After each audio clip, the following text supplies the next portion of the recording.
आदरणीय दर्शकबिन्दुहरू नमस्कार। आज चाहिँ हामी मेरो हजुरआमासँग चाहिँ केही पुराना बुढापाकाका कुरा विषयमा लिएर हामीले केही मिठा कुरा गर्नेछौँ। हजुरहरूले कस्तो लाग्छ हाम्रो भिडियो हेरेर प्रतिक्रिया दिनु होला। आमा नमस्कार, आरामै हुनुहुन्छ? ठिकै छ छोरा अलि। अनि हजुरको उमेर कति भयो? मेरो 84 काट्ने। 84 काट्नुभयो। ए अरू आरामै हुनुहुन्छ नि? 84 र 4 वर्ष कि भएँ। ए अनि हजुरको परिवारमा को हुनुहुन्छ?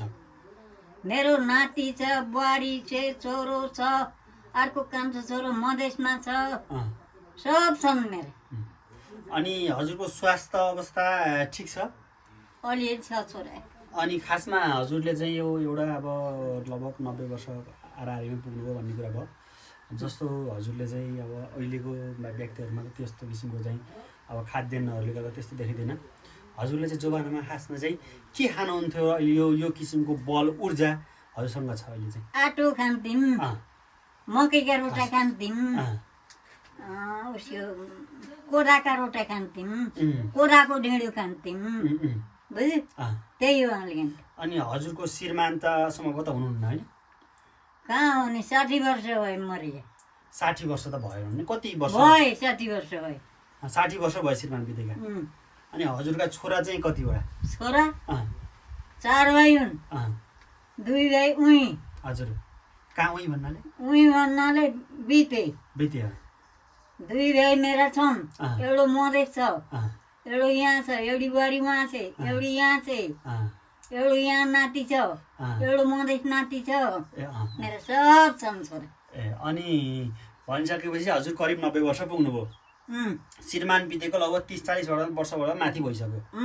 ए अनि चाहिँ हजुरले चाहिँ पहिला चाहिँ हजुरले दिनचर्या यो चाहिँ आफ्नो पारिवारिक खर्चहरू चाहिँ कसरी चलाउनुहुन्थ्यो? अहिले चाहिँ मानिसहरू देश विदेश जान्छन् होइन, पहिला चाहिँ कसरी चलाउनुहुन्थ्यो? आफ्नो पारिवारिक खर्चहरू चाहिँ कसरी चलाउनुहुन्थ्यो? कसरी चलाउनु? खेती गर्ने, कोदो रोप्ने, मकै कोदो धान रोप्ने खेतमा। अहिले बोझाए तिनी खेतका धान खान्थे, तिनी कोदा रोटी खान्थे, मकैका रोटी खान्थे, फापर गराउँथ्यौँ, फापरका रोटी खान्थे हाम्रो जस्तोले, बुझ्यौ? अनि यता कता हजुरको चाहिँ एकदमै टिकटकमा चाहिँ भाइरल आमा भनेर पनि अर्खाँचतिरमा चाहिँ राम्रै टिकटकमा बाइकमा चढेर बनाउनुहुन्छ होइन? टिकटकहरू पनि बनाउनु। मेरा छोरा नाति जहीँ दिन्छन् गो मलाई स्वागत गर्छन्। अनि त्यो टिकटक चाहिँ त्यो बनाउन चाहिँ त्यसरी चाहिँ यो उमेरमा पनि बनाउन इच्छाले हो कि जबरजस्ती हो कि के कारणले? के जबरजस्ती होस्, मैले आफै गर्छु नानी। यो टिकटक भनेको के रहेछ? यो छोरा नाति अनि हजुरलाई यो टिकटक भनेको के रहेछ जानकारी छ? जानकारी छ। के हो टिकटक? जम्मैले मलाई चिन्यो छ, अराकाँची भोरियाल चिन्छ, मधेसकाले चिन्छ, टिकटक कि आमा भन्छ, त्यही चिन्न त छ। अरू के छ र? अनि हजुरले वृद्धा भत्ता लिनुहुन्छ होइन? ल्याउँछु गर गइसके भए नसके मुई दिने मान्छेलाई पैसा दिनेलाई दे है नानी, मेरो छोरो यही हो, यही आउँछ भनेर हुन्छ भनेर छन्। कलाई भन्नुभएको छ त्यो? त्यो पैसा दिने नानी, पैसा दिने नानीले कलाई छोरालाई पैसा दिनु होला भनेर भन्नुभयो। ए अब हजुर वृद्धा भत्ता लिन जानुहुन्न? म जान्न, ल्याइ पार गर्न नल्याइ वाकदी जानु पर्यो। जानु पर्यो, त्यो जानु पर्यो। बाटा मरे पनि छोरो जान्छ, जानु पर्यो। यो त अब सृष्टिको नियम हो, मर्ने माथि छ। अब तपाईँ अझै लामो हजुरलाई चाहिँ दीर्घ आयुको शुभकामना। साथमा चाहिँ तपाईँले चाहिँ नेपाली जनताहरूलाई अहिले क्यामेरा अगाडि पनि हुनुहुन्छ, तपाईँले नेपाली जनतालाई म त जम्मैले चिन्यो छ। भगवान् मलाई जहाँ काले पनि जनताले चिन्यो। टिकटक आमा हाम्रो आमा भन्छन्। अनि हजुरले टिकटक बनाउँदै गर्दाखेरि पैसा फेरि त्यो बन्दुक लिएर बस्ने टिकटक आमा भन्छ। ए अनि यो टिकटक बनाउँदै गर्दाखेरि हजुरले कमाइ कति गर्नुभयो, के छ कसो छ भन्ने? कमाइ के चाहियो? छोराहरूको सम्झना हो। अलि ल्याइदिए खान्छु गर। अनि हजुरको यहाँ भित्र बाक्साभित्र चाहिँ कति पैसा छन् त? पैसा त छैनन् छोरा, यति दिएको, यसो के किन्यो लिउ भन्छन्। अनि हजुरले के खानुहुन्छ किनेर? के खान्न, छोराछोरी माए पनि यसो दिनु पर्यो। ए छोराछोरीलाई दिनुहुन्छ? यहाँ त अहिले हजुरको बुहारीले त हजुरआमाले पैसा दिनुहुन्न बाक्सामा?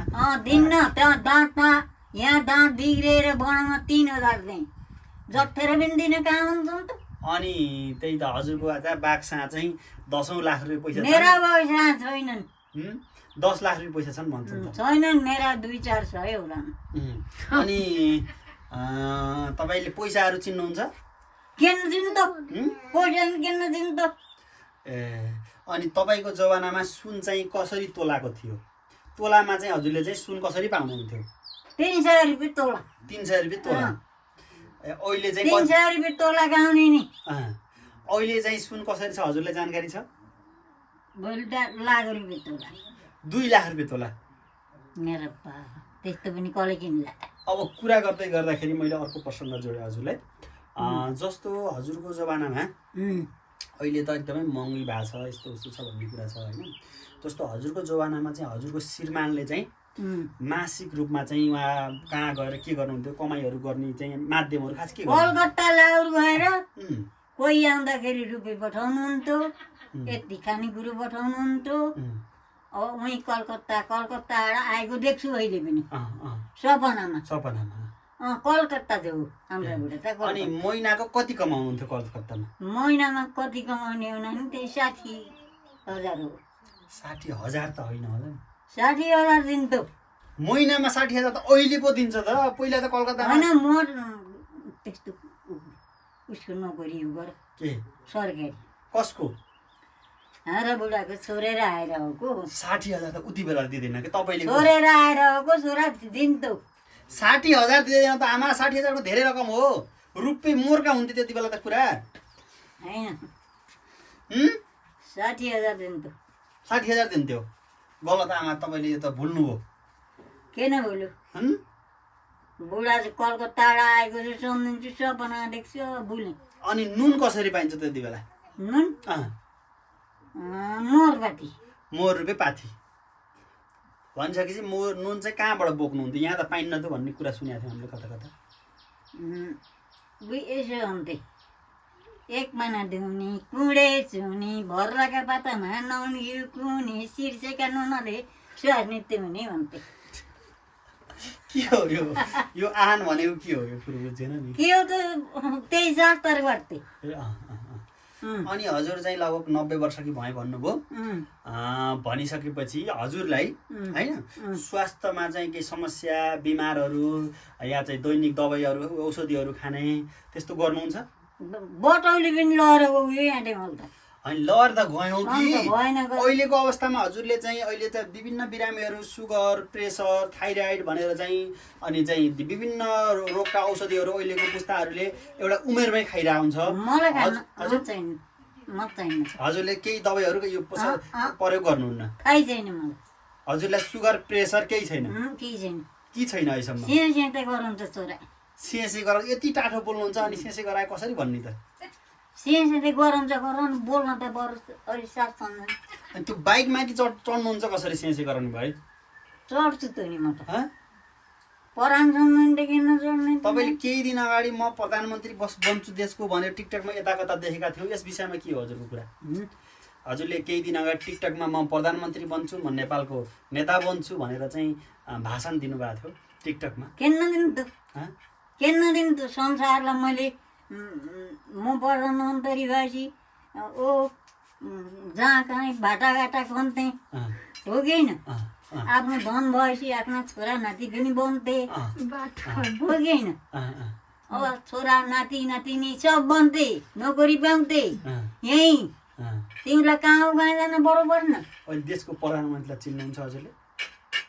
प्रधानमन्त्रीले खान्छ त मजु गर। तपाईँ कसरी प्रधानमन्त्री हुनुभयो त? म त आफै भएँ, आफै भएँ म त। होइन तपाईँ त प्रधानमन्त्री हुन त तपाईँको प्रधानमन्त्री भयो त यहाँ हुन्न थियो हजुर त। काठमाडौँ गएर उहाँ चाहिँ देशको काम गर्नुपर्ने। काठमाडौँ पनि गएँ म त। जान हो? काठमाडौँ पनि गएँ। होइन होइन होइन त्यो त भन्नु भएन। होइन त भन्नै होइन। भएन? ए ठिक छ ठिक छ। अनि काठमाडौँका मान्छेलाई सोध्नु के भन्छन् त? के भन्छन् काठमाडौँका मान्छेले? आमा भन्छ। टिकटकमा चाहिँ के भन्छन् भने टिकटक कि आमै भन्छन्। टिकटकमा अरू साथीहरूले के भनेको सुन्या छ भने यो आमा बढी गफ गर्नुहुन्छ, गफाडी आमै भनेर चिन्ता रहेछन् कि? होइन गफाडी त भन्दैनन् म त। भन्दैनन्? भन्छन् कि जस्तो पिउँले भन्छ मैले के भन्नु मलाई के भन्नु उनले छोरा नाति त्यस्तो भन्छन् होइन त्यही भन्ने बबाडी चाहिँ भन्छन् त्यही भन्ने चाहिँ सुन्ने छ गफ कोडी गर्ने जे पनि बोल्दिने भन्ने आमा चाहिँ सुन्ने छ टिकटकमा यता कता हुन्छ त्यही भन्छन् जनताहरूले उसो भए तेराले भन्नु उसो भए तेराले भन्दैनन् गर उसो भए एउटा पुरानो गीत गाएर सुनाइदिनुहोस् त एउटा पुरानो गीत गाएर सुनाइदिनुहोस् त लेख बस्ने कराङ कुरुङ बेसीतिर झरो यस्तो राम्रो पेले जवान तिम्रै याद परो गल्बुगो बमाइमा मता गोरपुरमा मायालो भगन छ भयो अन्त यसलाई सोध्छु त त्यही त सानो मान्छे सोध्छु मैले ठुलो त आफै ठुलो माथि गाउँछु त्यही लाउँछु म हो त्यही त अनि भनिसकेपछि हजुरका पुरा बरिसे पर्वतेले बेना बगेर जोत्छ लाउरे दाइका जुलपीले एकजल पानी ओज्छ रेलबुगो बमाइमा मता गोरपुरमा मायालो अब हजुरले उमेरमा कसरी काम गर्नुहुन्थ्यो अहिले त विभिन्न प्रविधिहरू आए बारे मैले त एउटा खर्यान यो जाँटो अरा गाँचीको सबै काट्थेँ कसैले खोज्छ भने बेच्थेँ हाम्रो खर्यान बिक्री भएको त्यो पनि काट्थेँ काट्दैछ तपाईँ मैले जम्मै मेसिनले चाहिँ काट्थेँ नानी कामदार जे पनि गर्थेँ नि गाउँको टटाउन खेतारा खोज्छन् मैले रातभरि काट्नु दिनभरि रातभरि चाट्थेँ अनि पहिला त यो मिलहरू पनि घर घरमा थिएन अहिले त घरमै कहाँ उनी कहाँ जाने यो पिछा उहाँ बाइको लतारी बोकेर आउँदाखेरि मलाई यो कति बोलिए नै रहेछ यत्रो झोक्रो बोक्ने साउनमा ओहो नि भयो त्यसरी हेर्थे रोप्नेले खेताराले मलाई भारी बोकेको देखेर 10-15 फाटी मुरी गहुँ बोकेछ भन्छस् क्या अहिलेकाले घरै मिल घरै ट्र्याक्टर घरै गाडी साधन घर आँगनामा छ घर अप्तिलो ल्याइछ स्वयं तल मार्छु भन्छन् दुलाईलाई दुलाईले भन्छन् दुलाला भन्छन् दुलाला हो खालास यस्तो ओराएर मलाई जालास कहाँ भन्छन् त्यति घरै पुर्याइदिएर पनि तपाईँको पालामा 3 बजे उठेर धाँचो पिस्ने र 5 राति मकै पिसेर त्यसपछि दिउँसो कहाँ जाने यो दिउँसो त कहाँ जाने हो अब आफूले खेतारा ल्याइन्छ कसिया मेला जाने हो कि रोपै हो कि होइन मकै खन्न जे पर्छ आफूले ल्याउने हो पर्दैन नि गरम मारे गरिदिन्छन् अहिलेकाले दिउँसै एक बाटी बिचो मुत्थे मैले अहिलेकाले दिउँसै लिपस्टिक लाहन ओठरा त बनाहन टिकटक बनाहन केहीलाई खाना गएपछि भगवान् कति बजे उठ्छन् अहिलेका त साह्रै सुत्छन् पकाउने मान्छे त बुझ्यौ तपाईँहरू कति बजे उठ्नुहुन्थ्यो म हाम्रो रातभरि पनि कामै हो अनि हजुरको तिजमा बरोबर अहिले खानेकुराहरूमा नि के चेन्ज भएको देख्नुहुन्छ पहिला के खान्थे र अहिले के खान्छन् अहिले के खान्छन् ज्यादा त्यही बिचादी हालेको किन्छन् त्यही छेउ त्यही के हो के किनेर खान्छन् मकैका रोटा कोदा रोटा ढिँडो खाएका त बोलिल्याउँथ्यो कहाँ खान्छन् त्यस्तो कालो थिए भन्नु त्यही त पहिले त कोदो अनि मकै कोदा रोटा बाक्का हाल्ने मुइमा मुछेर लम्म खाने अहिलेकाले त भात